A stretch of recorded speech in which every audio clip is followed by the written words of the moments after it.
Nepal is turning into a case study, a textbook example of what competitive nationalism can make you do.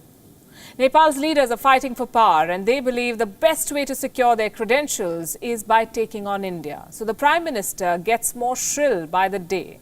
From mocking India's national emblem to fixing a map and claiming India's territories and now banning India's news channels, it seems Prime Minister Sharma Oli has tried it all, or not all perhaps. The Prime Minister went one step further today. He claims that Hindu deity Lord Ram was a Nepali, not an Indian, and that India has set up a fake Ayodhya. I'm not making up any of this. You have to listen to what the Prime Minister of Nepal said.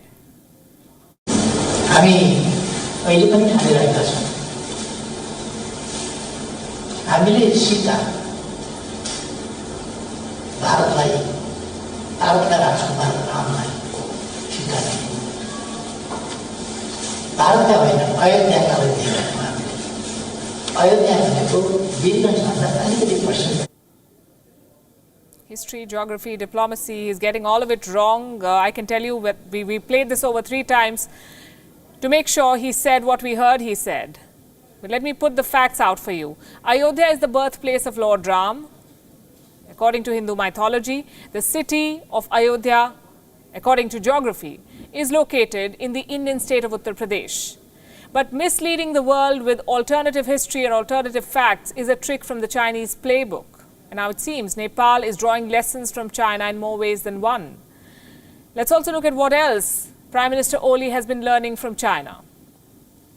First, banning media, muzzling the free press, and relying on propaganda. And second, questioning an age-old status quo just to divert attention from the crisis at home. Nepal has accused the Indian media of unfair reportage and rumour-mongering. Private Indian channels have been taken off air in Nepal. This happened on the 9th of July. The government of Sharma Oli confirmed the ban over the weekend. They said that the blackout will remain in place until Indian channels change their approach. Well, we cannot speak for other channels, but our reports are based on facts and we do not plan to change this approach. What needs to change, though, is the Nepal government's approach. The indiscriminate use of territorial nationalism, the villainizing of India to score brownie points from China, that needs to change.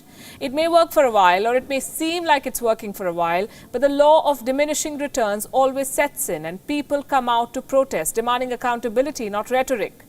All of this is happening in Kathmandu. Plus, the Prime Minister is struggling to keep his chair. There's no political resolution in sight. Now, Nepal Supreme Court has entered the picture. The court has issued a show-cause notice to the government of Nepal. The notice asks one simple question. Why are Nepalese working in India not included in the foreign employment category? Why indeed?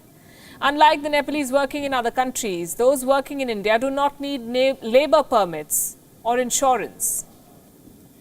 Nepal's Foreign Employment Act of 2007 rules out discrimination based on the country of employment. I do not want to get into the legalities of this law. My point is very simple. What is being portrayed as a bane is actually a boon for the people of Nepal working in India. India has never treated Nepalese workers as foreigners.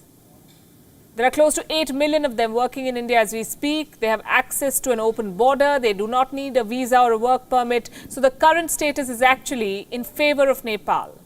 Not just its people, but also the government. The government of Nepal does not have to provide financial support or other compensation to its citizens working in India. But recently, a petition was filed by the Forum for National Building Nepal. That's what they call themselves. The court's show-cause notice was in response to this petition. The government has not replied because it's busy saving itself. The rift in the ruling party, the Nepal Communist Party, remains as wide as ever. As we've been telling you, there are 2 sides. One led by Prime Minister Sharma Oli, the other by the party's co-chair Pushp Kamal Dahal. Now they're fighting over nationalism. There's a tug of war to prove who is a bigger nationalist. Dahal has hit out at Oli, saying no one can have a monopoly on this. That's because Oli tried to take the entire credit for changing Nepal's map. You know the map when Nepal depicted Indian territories, Limpi, Adura, Lipu Lake and Kalapani as its own. That is the map they're fighting over. The new map was signed into the constitution last month. Oli claims credit for it. Dahal won't let him, so they continue to fight. Clearly, this desperation to impress China by burning bridges with India is doing Nepal no good. Nepal.